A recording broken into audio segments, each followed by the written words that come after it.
अल्हम्दुलिल्लाहि रब्बिल आलमीन वल आक़िबतु लिल मुत्तक़ीन वस्सलातु वस्सलामु अला सय्यिदिल अशरफिल अंबियाइ वल मुरसलीन अम्मा बअद फ़अऊज़ु बिल्लाहि मिनश शैतानिर रजीम बिस्मिल्लाहिर रहमानिर रहीम क़ाल अल्लाहु तबारक व तआला फ़िल क़ुरआनिल मजीद क़ुल बिफ़ज़लिल्लाहि व बिरहमतिही फ़बिज़ालिका फ़लयफ़रहू क़ाल अल्लाहु तबारक व तआला फ़ी कलामिल आख़िर इन्नल्लाह व मलाइकतहु युस्सल्लूना अलन नबी या अय्युहल्लज़ीना आमनू सल्लु अलैहि व सल्लिमू तस्लीमा अल्लाहुम्मा सल्लि अला सय्यिदिना व मौलाना मुहम्मद मअदनिल जूदि वल करमि व आलिहि व बारिक व सल्लिम सलातन व सलामन अलैका या सय्यदी या रसूलल्लाह व अला आलिका व अस्हाबिका या हबीबल्लाह अल्लाहुम्मा नव्विर क़ुलूबना बिल क़ुरआन व ज़य्यिन अख़लाक़ना बिल क़ुरआन व अदख़िलनल जन्नता बिल क़ुरआन अल्लाहुम्मा रब्बि इश्रह ली सदरी व यस्सिर ली अमरी वहलुल उक़दतम मिन लिसानी यफ़क़हू क़ौली अल्लाहुम्मा रब्बी ज़िदनी इल्मा अल्लाहुम्मा रब्बी ज़िदनी इल्मन नाफ़िआ अल्लाहुम्मा रब्बी ज़िदनी इल्मन नाफ़िआ अल्लाहुम्मा सल्लि व सल्लिम दाइमन अबदन अला हबीबिका खैरिल खल्क़ि कुल्लिहिम हुवल हबीबुल्लज़ी तुरजा शफ़ाअतुहु लिकुल्लि हौलिन मिनल अहवालि मुख़्तहिम या रब्बि बिल मुस्तफ़ा बल्लिग़ मक़ासिदना वग़फ़िर लना मा मदा या वासिअल करमी। बेदम यही तो पाँच हैं मक़सूद कायनात खैरुन्निसा हसन हुसैन मुस्तफ़ा अली। हम्दुस्सलात के बाद अल्हम्दुलिल्लाह सुम्मा अल्हम्दुलिल्लाह शबे विलादत करीब है और माहे नूर अपनी बरक़ात लुटा रहा है और अल्हम्दुलिल्लाह जिस अंदाज से साहिब खाना ने जो एक समा बांधा है, जो एक महफिल को मुनअक्किद किया है, मैं दिल की अता गहराइयों के साथ माशाअल्लाह आप सबको और बिलखुसूस साहिब खाना को और जो मदरसा और की जानिब से जो ये महफिल मुनअक्किद की गई, रब्बे काबा से दुआ करता हूँ अल्लाह तबारक व तआला हमारा इस महफिल में शामिल होना और महफिल के हवाले से जिन्होंने इंसराम एहतमाम किया, अल्लाह ताला सबका एहतमाम करना, शामिल होना, जिस अंदाज से ताउन करना, अल्लाह रब्बुल इज़्ज़त सबका करना अपनी बारगाह में कबूल और मंजूर फरमाए। और जैसा कि आप अल्हम्दुलिल्लाह महफिल में शामिल हुए हैं तो अल्हम्दुलिल्लाह बयान की तरफ ये महफिल चली गई है तो आपने इंतहाई तवज्जो के साथ बयान को सुनना है। जैसा कि आप अल्हम्दुलिल्लाह अल मदीना इको साउंड के ज़रिए मेरी आवाज़ सुन रहे हैं और दस्तगीर प्रोडक्शन के ज़रिए न जाने जहाँ जहाँ लोग देख रहे हैं इस प्रोडक्शन के ज़रिए और आप सब सुन रहे हैं, अल्लाह ताला महफिल मीलाद का सदका, माह मीलाद का सदका, नबी रहमत का सदका, नबी अव्वल और नबी आखिर का सदका अल्लाह ताला हम सबको बार बार मक्का मुकरमा मदीना मुनव्वरा की हाज़री अता फरमाए और हम सब की नेक आरज़ुओं को कबूलियत का सहरा अता फरमाए। हम्दो सलात के बाद इंतहाई तवज्जो का मैं तालिब हूँ और ये गुजारिश भी करना चाहता हूँ कि अपनी ज़बान को सुबहान अल्लाह माशाअल्लाह से तर रखिएगा ताकि एक समा भी बंदा रहे और मुझे लगे कि इंशाअल्लाह अल्हम्दुलिल्लाह महफिल तवज्जो से सुनी जा रही है। नबी रहमत सल्लल्लाहु अलैहि वसल्लम की बारगाह में दुरूद पेश करने के बेशुमार फ़ज़ाइल हैं और नबी रहमत सल्लल्लाहु अलैहि वसल्लम खुद इरशाद फरमाते हैं कि जो मुझ पर एक मरतबा दुरूद पढ़ता है अल्लाह ताला उस पर 10 रहमतें नाजिल फरमाता है, 10 खताएं मुआफ़ फरमाता है और 10 दर्जात बुलंद फरमाता है। सुबहान अल्लाह, ये दुरूद की फजीलत है। इसी तरह एक मरतबा सहाबाए कराम अलैहिम रिदवान ने हुजूर की बारगाह में अर्ज किया, या रसूलुल्लाह सल्लल्लाहु अलैहि वसल्लम, हम आपकी बारगाह में अभी बराह रास्त दुरूद पेश करते हैं, आप हमारा दुरूद भी सुनते हैं, क्या कल जब आप हमारे दरमियान बज़ाहिर तशरीफ फरमा न होंगे तो क्या आप हमारा दुरूद सुनेंगे? ये यूं समझ लीजिए कि सहाबाए कराम अलैहिम रिदवान का ये सवाल करना हमारे लिए एहसान साबित हो गया और हुजूर का जवाब इरशाद फरमाना, सुभान अल्लाह सुभान अल्लाह। हुजूर फरमाते हैं, ऐ मेरे सहाबा सुन लो, अल्लाह की कसम, रब ताला ने जमीन पर हराम कर दिया है कि वो अंबियाए कराम अलैहिमुस्सलाम के अजसाम को खाएं, और जिस तरह मैं तुम्हारा दुरूद अभी सुनता हूं उसी अंदाज से तुम्हारा दुरूद कल भी और ता कयामत मेरा गुलाम मुझ पर दुरूद भेजता रहेगा, मैं जब भी उस गुलाम का दुरूद सुनता रहूंगा। तो ये दुरूद की फजीलत है, अल्हम्दुलिल्लाह। अब देखिए, हुजूर ने एक जगह यह भी फरमाया कि अहले मोहब्बत का मैं दुरूद सुनता हूं, और एक जगह यह भी फरमाया कि एक फरिश्ते को अल्लाह ने मुकर्रर फरमाया है कि वो दुरूद पेश करने वाले का नाम और उसके वालिद गिरामी का नाम मेरी बारगाह में पेश करे। एक जगह फरमाया अहले मोहब्बत का दुरूद मैं खुद सुनता हूं, मोहब्बत करने वाला भी भेजे तब भी हुजूर सुन रहे हैं, और अगर फरिश्ता भी पहुंचा रहा है तब भी मेरे हुजूर सुनते हैं, जब ही तो पहुंचा रहा है। मेरे हुजूर सुनते हैं जब ही तो पहुंचा रहा है। और खुशनसीबी देखिए कि सिर्फ वालिद मोहतरम का, सिर्फ उस बंदे का नहीं बल्कि उसके वालिद मोहतरम का नाम भी पेश कर रहा है कि फला बिन फला ने या रसूलुल्लाह आपकी बारगाह में दुरूद पेश किया है। तो ये दुरूद की फजीलत है। हम और आप इरादा कर लें कि आज से इंशाअल्लाह कम से कम दिन में 500 मरतबा हुजूर की बारगाह में दुरूद पेश करेंगे।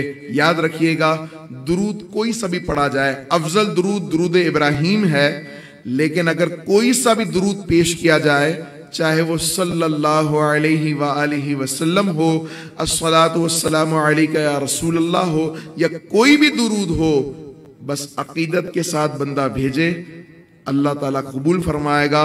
और हुजूर के सदक़े बेशुमार करम नवाजियों के दरिया आप पर बहेंगे। ऐसा आपको महसूस होगा कि मुश्किलात कहाँ गई, परेशानियां कहाँ गई, गम कहाँ गए, तकलीफें कहाँ गई, रुकावटें कहाँ गई, ये सब आपकी खत्म हो जाएंगी जब आप दुरूद पढ़ना शुरू कर देंगे, अपनी रूटीन में ले आए। और आज इब्तिदा मैंने इसीलिए दुरूद से की ताकि आप और हम आमिले दुरूद हो जाएं। यानी ये जरूरी नहीं है कि आप इमामा पहनते हो, दाढ़ी शरीफ हो आपके चेहरे पर, ये बहुत अफजल है कि आप हुजूर के गुलाम लगते हो। लेकिन अगर आपकी दाढ़ी नहीं है, आप दाढ़ी नहीं रखते, तो भी आप नमाजों की पाबंदी भी करें और दुरूद भी पढ़ें। जरूरी नहीं है कि ये तमाम चीजें मौलवी पर फर्ज है, अल्लामा साहब पर फर्ज है, मुफ्ती साहबान पर फर्ज है, नहीं, बल्कि नमाज तो हर उम्मती पर फर्ज है। और दुरूद बंदा ना पढ़े, ये कैसे हो सकता है कि आका की गुलामी का इजहार भी करे और दुरूद भी नहीं पढ़े, दुरूद पढ़ने का उसे वक्त भी ना मिले। तो आइए आज इस महफिल मिलाद में ये इरादा करके उठें, और इरादे में कमी नहीं होनी चाहिए, कच्चापन नहीं होना चाहिए, बल्कि पुख्ता इरादा हो कि आज से मैं नमाज भी पढ़ूंगा, आज से मैं दुरूद भी पढ़ूंगा। जिस तरह आप कारोबार ना करें, आप अपनी जॉब पर ना जाएं, तो आपको अजीब सा महसूस होता है ना। जैसे लॉकडाउन लगा था तो क्या हुआ था यार, घर बैठे बैठे बोर हो गए, 1 दिन 2 दिन 3 दिन बस इनफ हो गया, अब तो बहुत ज्यादा बोर हो गए, घर की 4 दीवार, कोई और रूटीन ही नहीं है। लेकिन जैसे ही बिजनेस बेहाल हुए, कारोबार खुले, तो आपने सबसे पहले प्रेफर किसको किया?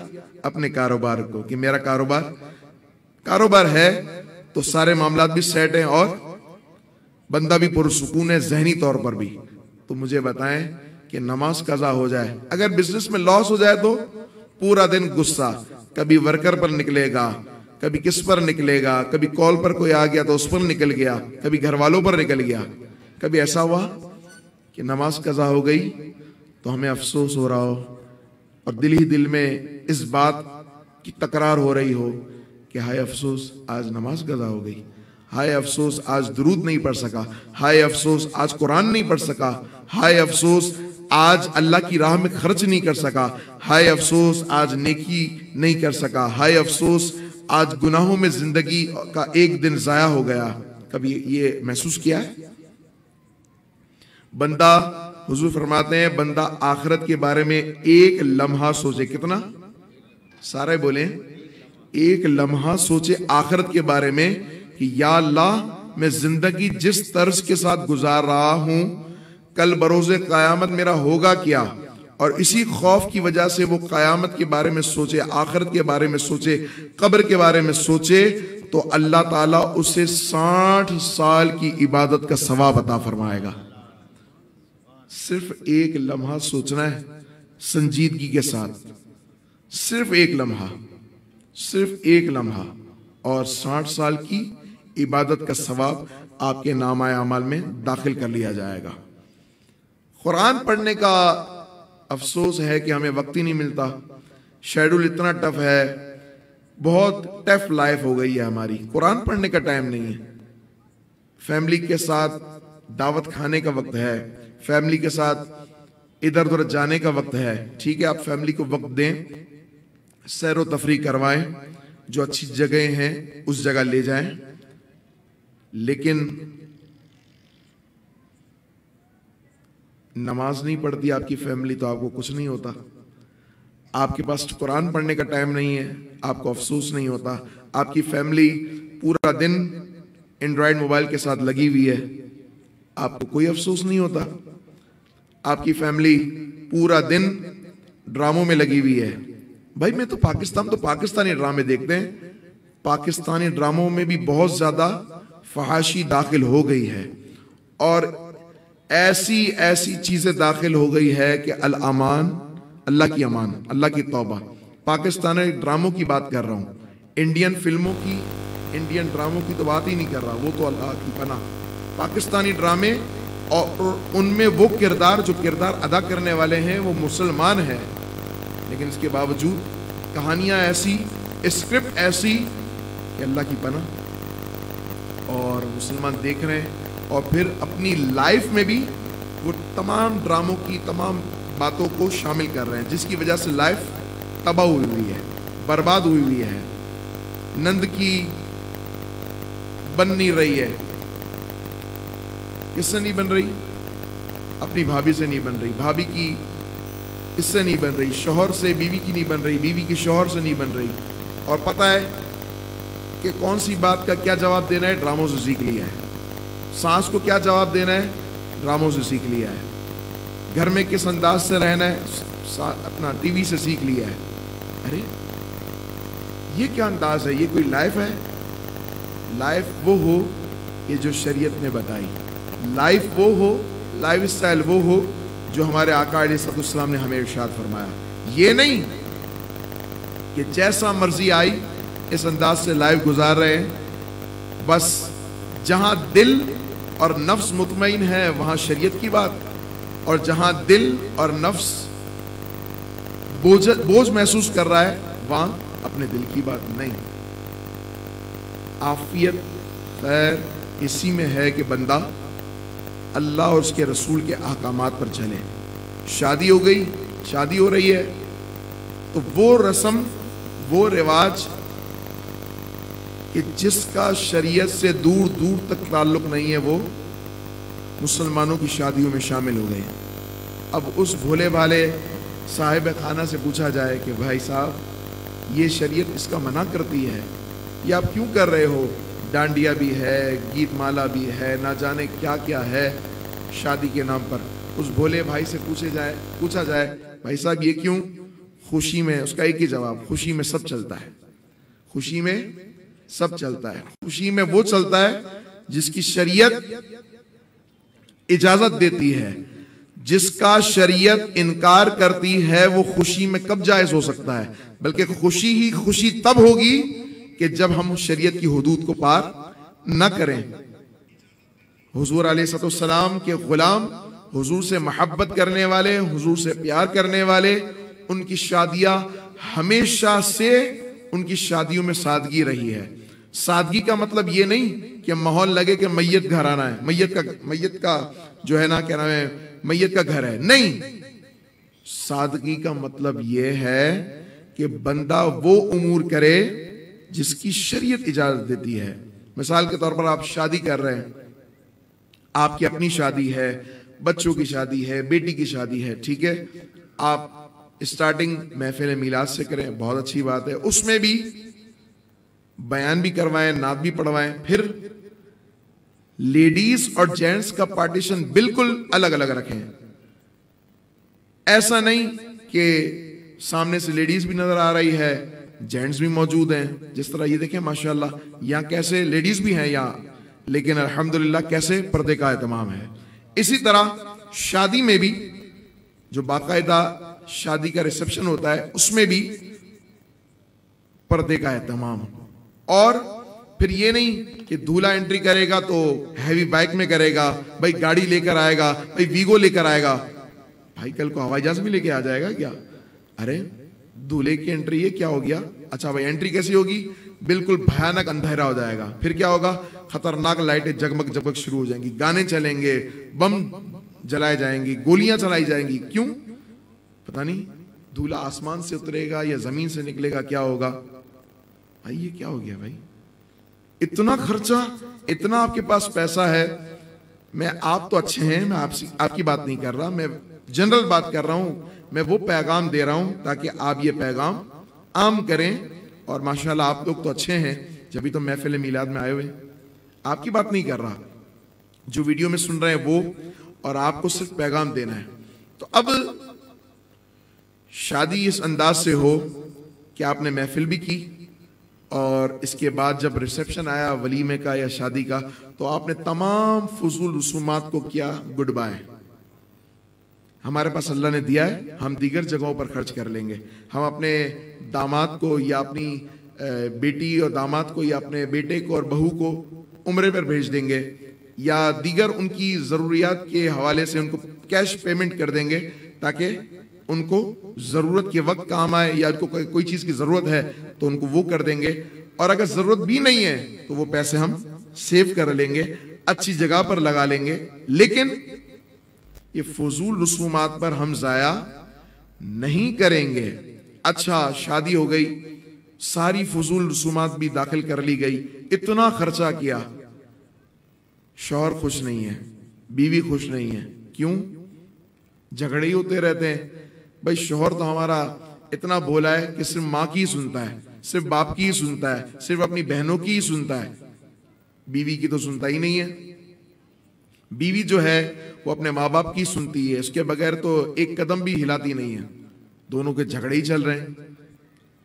अब बेचारा भोला भाला शौहर, बेचारी बीवी वो फोन कर रही है कि कोई आमिल साहिबा है या कोई इमाम साहब के पास लड़का जा रहा है कि भाई कोई तावीज़, कोई दम, कोई वजीफा दे दें कि मियाँ बीवी में मोहब्बत पैदा हो जाए। तो भाई मोहब्बत के अंदर जो नफरत का बीज है वो तो आपने इब्तिदा में ही दाखिल कर दिया। नहीं नहीं भाई, नफरत का कोई ऐसा बीज दाखिल नहीं किया। मैं बताता हूं आपको, ये नफरत क्या है, ये मनुसियत है। क्या है? मनुसियत है। और ये मनुसियत कब दाखिल हुई? जब आपने खूब ढोलकियां बजाई, खूब गाने बजाए, ओहो। और आपने देखा होगा, अल्लाह माफ फरमाए, औरतें इतनी एक्टिव कि भले गाना ना आता हो, भले सुरताल आगे पीछे हो रहा हो, लेकिन वो ढोलकी लेकर खूब बजा रही होती हैं, शौक और शौक से। ओहो, गाना आता भी नहीं हो, गाने का अगला मिसरा भी याद नहीं हो, फिर भी अल्लाह माफ फरमाए वो गाने गा रही होती हैं। अरे ये सारी मनुसियत तो आपने उसी में दाखिल कर दी। तो अब मुझे बताएं, डांडिया भी हो रही है, लड़के लड़कियां साथ डांस भी कर रही हैं, गैर महरमात का इख्तिलात भी है, सारे मामलात हैं, सब कुछ हो रहा है। फिर उम्मीद है कि यार मियाँ बीवी प्यार से रहें, मोहब्बत से रहें, उल्फत से रहें, अच्छे रहें, खुश रहें, और बस जिंदगी बहुत अच्छी गुजरे। ये कैसे हो सकता है भाई?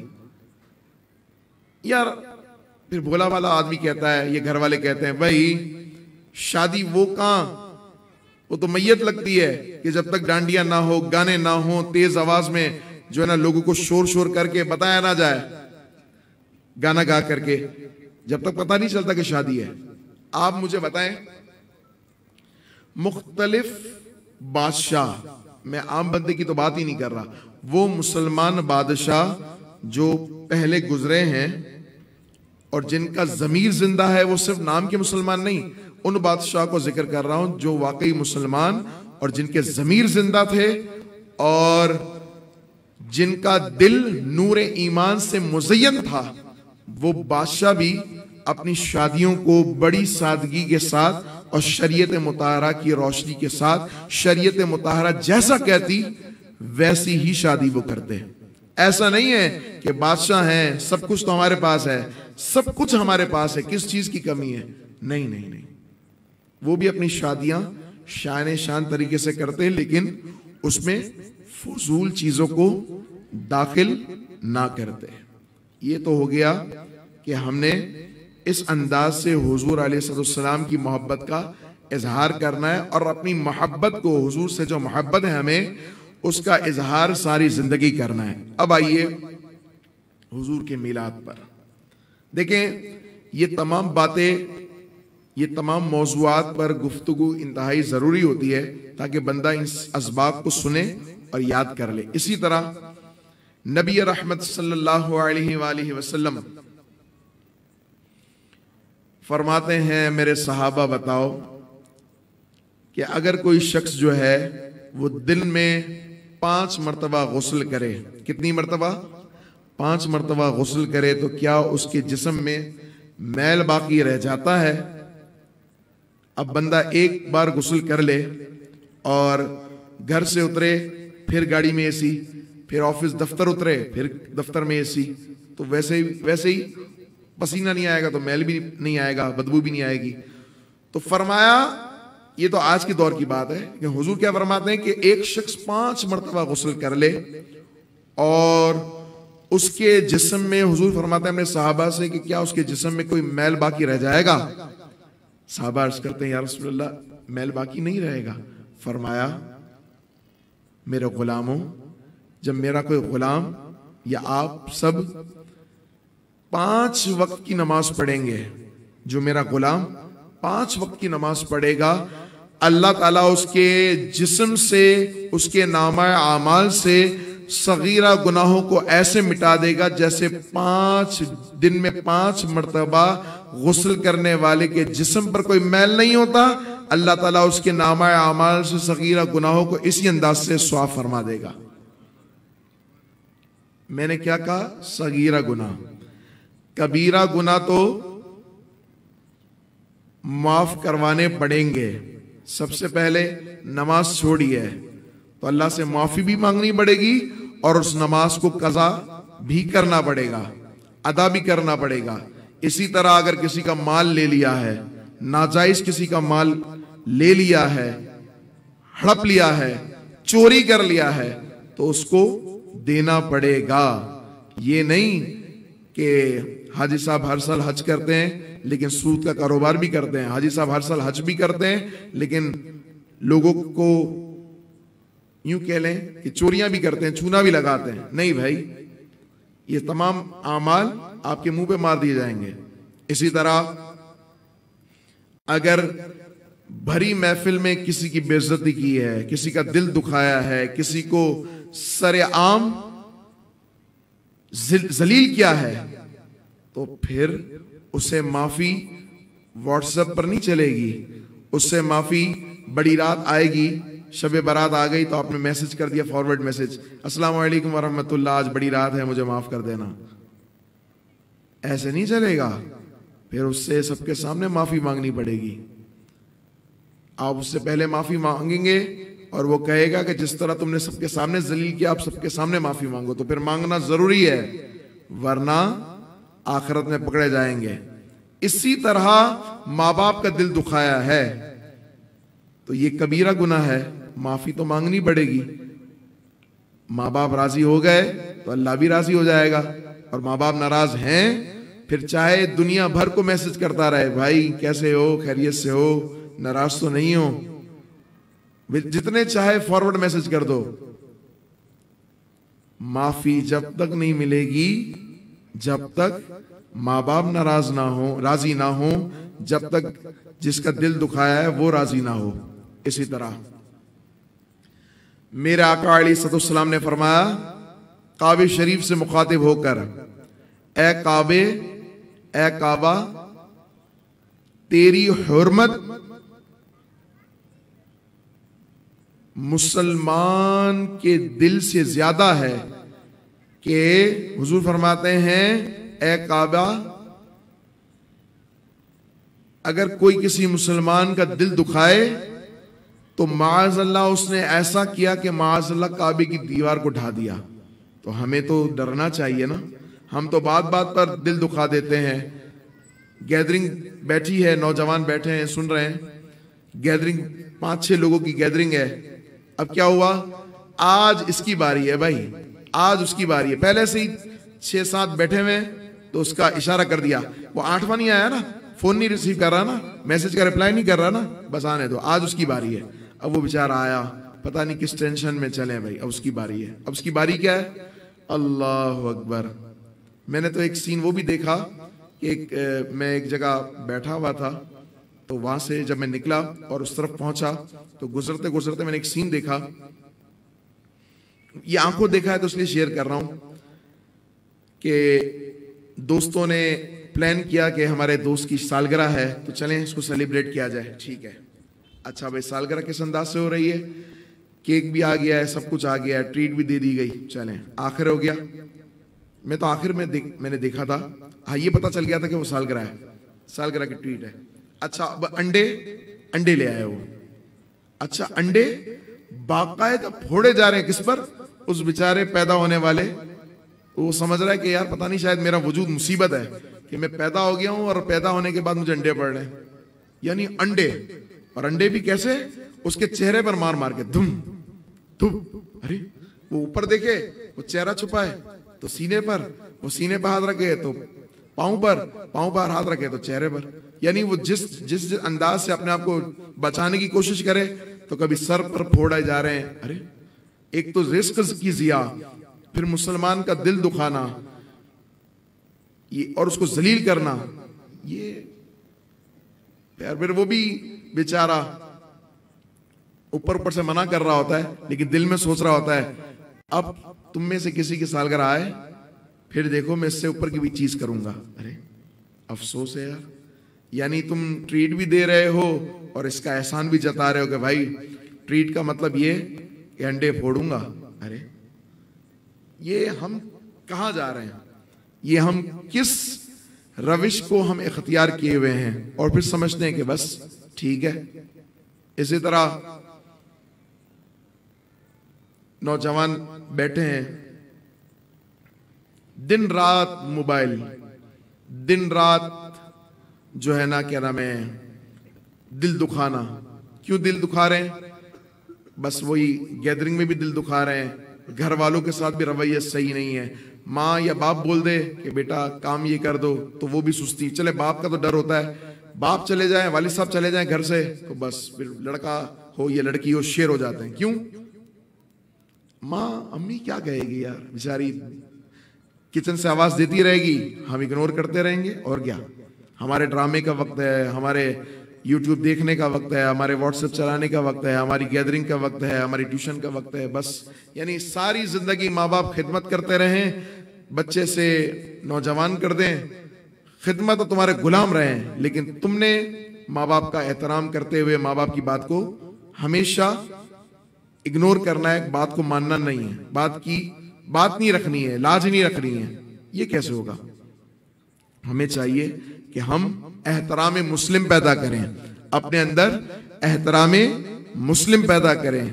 नबी रहमत शफी उम्मत सल्लल्लाहु अलैहि वसल्लम अपने घर तशरीफ ले गए और घर तशरीफ लाने के बाद देखा कि हमारी माँ उम्मुल मोमिनीन सैयदा आयशा सिद्दीका रदी अल्लाह ताला अन्हा अपने सर पर हाथ रखे हुए है और हुजूर ने पूछ लिया, ए आयशा क्या हुआ? कहा, अर्ज किया, या रसूलल्लाह सर में दर्द है। सरकार दो आलम अलैहिस्सलाम ने ये नहीं फरमाया जिस तरह हमारा तो क्या रवैया है अपनी बीवियों से, सर में दर्द हो रहा है, यार तुम्हारा तो रोज का है भाई, एक काम करो, एक चाय का कप मेरे लिए भी बनाओ और तुम्हारे लिए भी बना लो, मैं भी आया हूं थकार के, तो मेरे लिए भी बना दो, अपने लिए भी बना दो। अरे भाई, उसकी तकलीफ को अपनी तकलीफ तो जाने। जैसे जैसे दुल्हन पुरानी होती जाती है भाई, ओल्ड इज गोल्ड, बीवी है आपकी, ठीक है, आपके बच्चे हैं, उनका एहतराम करें। इसी तरह हुजूर ने फरमाया, ए आयशा ये तुम्हारे सर का दर्द नहीं है, ये सर का दर्द मेरा दर्द है। यानी हुजूर ने कितने तस्कीन भरे जुमले इरशाद फरमाया कि आयशा ये तुम्हारा दर्द नहीं है, ये मेरा दर्द है। तो हमें अपनी बीवी का एहतराम करना चाहिए कि वो हमारी नफ्स की तस्कीन का जरिया भी है। हमारे यूं समझें कि एक बुजुर्ग के पास एक शख्स अपनी बीवी की शिकायत करने गया, तो देखा कि उनके घर से भी बीवी की तरफ से तकरार हो रही थी, तो वो जाने लगा, तो उतने में वो बुजुर्ग बाहर आ गए और पूछा कि किस काम के लिए आए थे। तो उस शख्स ने कहा कि हजरत मैं तो अपनी बीवी का हल बयान करने आया था, अपने मसले को हल करवाने आया था, आपका भी मेरा ही वाला मसला लगता है। अल्लाह अकबर। अब वो बुजुर्ग समझदार, अल्लाह के वली तो समझदार होते हैं ना, तो उन्होंने बड़ी हिकमत के साथ जवाब इरशाद फरमाया और हिकमत के साथ हकीकत भी। उन्होंने फरमाया, ये बताओ तुम्हारे बच्चों को कौन पालता है? उन्होंने कहा बीवी। तुम्हारे कपड़े कौन धोता है? कहा बीवी। तुम्हारे लिए खाना कौन बनाता है? कहा बीवी। तुम्हारे घर को कौन संभालता है? कहा बीवी। तुम्हारे माल दौलत जो अमानत है या तुम्हारी चीजें, उन तमाम चीजों की हिफाजत कौन करता है? कहा बीवी। यानी तमाम तुम्हारे जाने के बाद या तुम्हारी मौजूदगी में घर हो या बच्चे हो या माल हो, तमाम चीजों की देखभाल कौन करता है? जवाब एक ही, बीवी, घर वाली। अच्छा मुझे ये बताओ कि क्या वो इस बात पर तुमसे उजरत लेती है? कहा नहीं। यानी हर चीज वो तुम्हारी करे और फिर तुम उसकी बात को ना रखो, हर वक्त लड़ते रहो, हर वक्त सारा गुस्सा उस पर निकालते रहो। भाई बिजनेस में लॉस हो गया, घर वालों से झगड़ा, अपना दुकानदार से या किसी बिजनेस पार्टनर से झगड़ा हो गया, तो सारा गुस्सा, यानी बाहर का सारा गुस्सा बीवी पर। क्यों? वो कुछ बोलेगी ही नहीं, थोड़ा बहुत बोलेगी, इसके बाद उसकी मजबूरी है, क्योंकि बात के बाद तो पावर है ना, वो अगर कुछ बोल देगा तो समझदार है आप, वो समझदार होती है। लेकिन इसका मतलब ये तो नहीं कि आप सब कुछ कर सकते हैं तो आप कुछ भी बोल देंगे, ऐसा नहीं होना चाहिए, बल्कि आपको खौफ खुदा होना चाहिए। जब निकाह होता है ना, अल्हम्दुलिल्लाह मैं भी निकाह पढ़ाता हूं, तो आपने सुना होगा कि कुरान की वो आयतें जो खुतबे में शामिल हैं, उसमें यही दर्स है कि अल्लाह से डरो। यानी निकाह की इब्तिदा ही में ये दर्स दिया जा रहा है कि अल्लाह से डरो, ए ईमान वालो अल्लाह से डरो, ए लोगो अल्लाह से डरो। क्यों? क्योंकि अब जो तुम्हारी जिंदगी शुरू होने वाली है वो सिर्फ तुम्हारी जिंदगी नहीं है, बल्कि तुम्हारे साथ एक तुम्हारी बीवी तुम्हारी जिंदगी में शामिल होने वाली है, और उसके हर मामले में तुम्हें खौफ खुदा से काम लेना है। ये नहीं कि जुल्म भी करते रहो, ज्यादतियां भी करते रहो। और चूंकि मर्द तो पावरफुल होता है, मर्द कमाता भी है, मर्द सब कुछ कर लेता है, मर्द हाकिम है, तो इसके बाद इसका मतलब ये नहीं कि आप उस पर जुल्म करें। क्यों? क्योंकि बिलाखिर मरना है और फिर आपको जवाब देना है। तो हमें अल्लाह से डरना चाहिए। अब मीलाद की बात होने लगी है, कहें सुभान अल्लाह।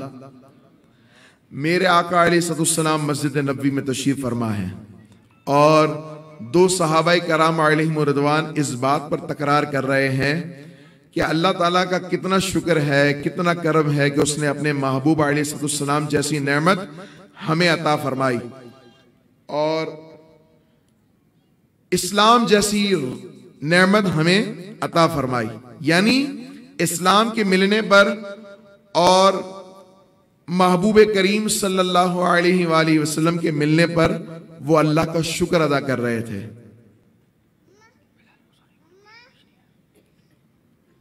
तो आका अलैहिस्सलाम फरमाते हैं कि वो सहाबा मस्जिद नबवी में इस बात पर तकरार कर रहे थे, इस बात का जिक्र कर रहे थे कि अल्लाह ने कितना करम किया कि हमें इस्लाम जैसी रौनक, इस्लाम जैसा दीन और महबूब अलैहिस्सलाम की सूरत में हम पर जो एहसान किया वो अल्लाह का कितना शुक्र है। तो आप मुझे ईमानदारी से बताइए, क्या हम और आप भी आज उसी महफिल की कड़ी और उसी महफिल का तसलसल कायम करते हुए क्या हम और आप भी अल्लाह का शुक्र अदा करने के लिए बैठे हैं ना?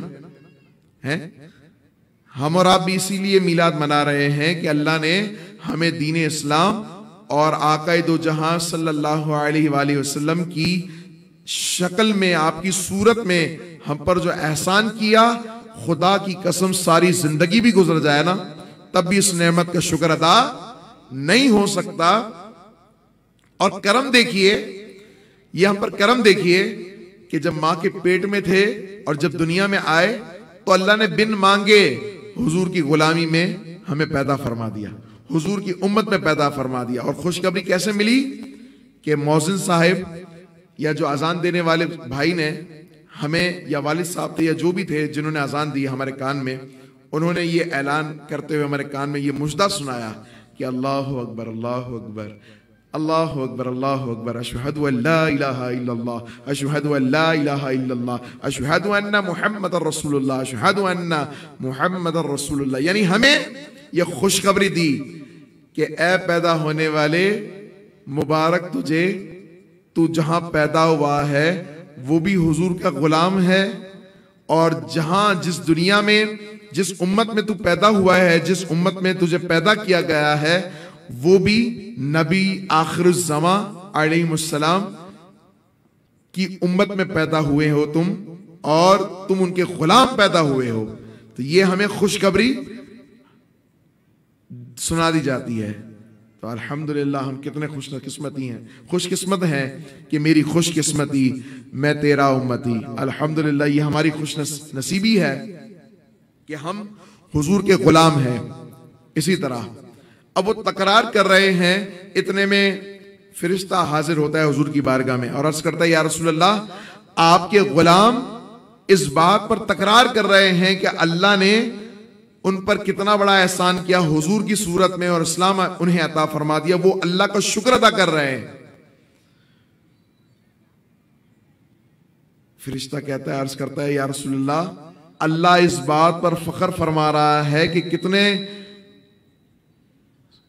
शुक्रगुजार बंदे हैं कि मेरी इस नेमत के मिलने पर, चाहे वो मैंने अपना महबूब दिया हो या इस्लाम दिया हो, कितने खुशबख्त हैं, कितने शुक्र अंदाज हैं, शुक्र अदा करने वाले हैं। शुक्र अदा करने की कैफियत देखो कि आज तक, यानी इस्लाम भी कब का अता कर दिया गया, महबूब भी कब का अता कर दिया गया, लेकिन आज तक इस बात पर शुक्र अदा कर रहे हैं। तो फरिश्ता अर्ज करता है, या रसूलल्लाह आपके गुलाम इस बात की तकरार कर रहे हैं और अल्लाह इस बात पर फरिश्तों के दरमियान फख्र फरमा रहा है, फख्र फरमा रहा है। तो नबी रहमत सल्लल्लाहु अलैहि वसल्लम ने अपने हुजरे से तशरीफ लाए और सहाबाए कराम को ये मुजदा, ये खुशखबरी सुनाई और फरमाया, ए मेरे सहाबा क्या कर रहे हो? उन्होंने कहा, हम आपके मिलने पर और इस्लाम के मिलने पर अल्लाह का शुक्र अदा कर रहे हैं। फरमाया हुजूर ने कि क्या इस बात पर कसम खा सकते हो? हालांकि हुजूर ने फरमाया कि तुम्हारी बात पर कोई मुझे शक नहीं है, तुम्हें एक खुशखबरी देनी है। फिर हुजूर ने फरमाया कि अल्लाह तबारक व तआला की जानिब से एक फरिश्ता आया और वो मुझे ये खुशखबरी दे गया कि आपके सहाबा आपके मिलने पर और इस्लाम के मिलने पर अल्लाह का शुक्र अदा कर रहे थे, तो मैं उनसे खुश भी हो गया और अल्लाह तबारक व तआला फरिश्तों के दरमियान इस बात पर फख्र फरमा रहा था। तो ये कितनी खुश नसीबी है हमारी और आपकी कि हम और आप मीलाद मना रहे हैं, मीलाद की महफिल सजाए बैठे हैं। अल्लाह के हबीब सल्लल्लाहु अलैहि वसल्लम से पूछा गया कि आप पीर शरीफ का रोजा क्यों रखते हैं? आप पीर शरीफ का रोजा क्यों रखते हैं? हमें भी अपने मामूल में इस मुबारक सुन्नत को ले आना चाहिए कि आज से हम और आप भी पीर शरीफ का और जुमेरात का रोजा रखने का इरादा करते हैं इंशाअल्लाह। इंशाअल्लाह। हुजूर से पूछा गया, हुजूर ने फरमाया, ये नहीं फरमाया कि रोजा रखना तो अच्छी बात है, सवाब का काम है, अल्लाह के कुर्ब का जरिया है। फरमाया हुजूर ने, इस दिन मैं पैदा हुआ और इसी दिन मुझ पर वही नाजिल हुई। तो अल्हम्दुलिल्लाह हुजूर ने भी अपना मीलाद मनाया, सेलिब्रेट किया, मनाया। तो हम और आप भी अल्हम्दुलिल्लाह हुजूर का मीलाद मनाते हैं और मनाते रहेंगे। मीलाद का मतलब क्या है? क्या सहाबाए कराम अलैहिम रिदवान ने मनाया? तो आप या तो अगर जिसके दिल में शक व शुबा है तो वो इस बात को समझा नहीं है कि मीलाद मनाने का मतलब क्या होता है। मीलाद का मतलब ये होता है कि सबसे पहले नबी रहमत सल्लल्लाहु अलैहि वसल्लम का जिक्र खैर करना, आपकी सीरत का बयान करना, आपके मीलाद, आपकी विलादत का जिक्र करना, आपकी विलादत के पहले के वाकयात, आपकी विलादत के वक्त के वाकयात और आपकी विलादत के बाद आपकी सीरत के वाकयात को जिक्र करना, ये बेसिकली मीलाद है। इसी तरह आपकी शान अजमत के डंके सुनाना, आपकी तारीफ सुनाना, आपके मौजज़ात सुनाना, आपकी शान और अजमत सुनाना, ये भी मीलाद है। इसी तरह मीलाद क्या है? आका अलैहिस्सलाम की मुबारक को सीरत को अपनाना, आपकी सुन्नतों किरदार को अपनी जिंदगी में राइज करना, ये भी बेसिकली क्या है? बोलिए, मीलाद है। ये कुमकुमे लगाना, ये जुलूस निकालना, ये लाइटें लगाना, ये खुशी का इजहार है। और सबसे बड़ा मकसद मीलाद का यही है कि बंदा हुजूर की सीरत को अपनाए। अब आप यकीनन समझ गए होंगे कि मीलाद का मतलब क्या है। बात समझ आई? नहीं? बोलिए, बात समझ आई? मीलाद का मतलब यही है कि बंदा हुजूर की सीरत को भी अपनाए, हुजूर का जिक्र भी करे, हुजूर से मोहब्बत का इजहार भी करे और हुजूर की सीरत तय्यबा के वाकयात भी मुनक्किद वाकयात भी बयान करे और इस अंदाज से महफिल को सजाए कि हुजूर की शान भी बयान हो, हुजूर की आमद का जिक्र भी हो और हुजूर अलैहिस्सलाम की सुन्नतें भी बयान की जाएं, हुजूर का अखलाक भी बयान किया जाए। यह है बेसिकली मीलाद। तो आइए, गली मोहल्लों को भी सजा लिया, घर को भी सजा लिया, आइए अब अपने किरदार को भी सजाते हैं। नियत करें, बोले भाई अभी तो महफिल शुरू हुई है, अभी तो आपने बिलाल भाई को भी सुनना है, जुबैर इसहाक भाई को भी सुनना है और जो स्टेज पर जलवागर हैं सबको सुनना है। तो अगर आप इस तरह सुन तरीके से सुनेंगे तो पढ़ने वाला आपको अच्छे अंदाज से सुनाकर चला जाएगा, लेकिन उसको चस नहीं आएगा। तो एक बार कहें सुभान अल्लाह, बस कहें ना भाई।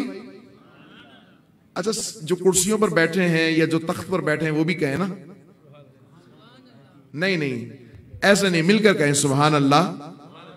तो बस आखिरी बात और आखिरी पैगाम, मुझे बयान करते हुए बस 1 घंटा हो चुका है। आज पहली बार मैंने इजाफी बयान कर दिया, वरना इतने सनाखा होते हैं तो मैं भी अपनी हाजिरी मुख्तसर सी ही लगाता हूं। लेकिन चूंकि बहुत ज्यादा खला था, नातखा तशरीफ ना लाए थे, तो मैंने सोचा कि चले आज ज्यादा पैगाम दे दूं। बस अपने बयान को इख्तिताम की तरफ लाते हुए ये बात अर्ज करने लगा हूं कि जिस तरह हमने गली को भी सजा लिया, मोहल्ले को भी सजा लिया, घर को भी सजा लिया, अब हम अपने किरदार को कब सजाएंगे? अब हम अपने दिल को कब सजाएंगे?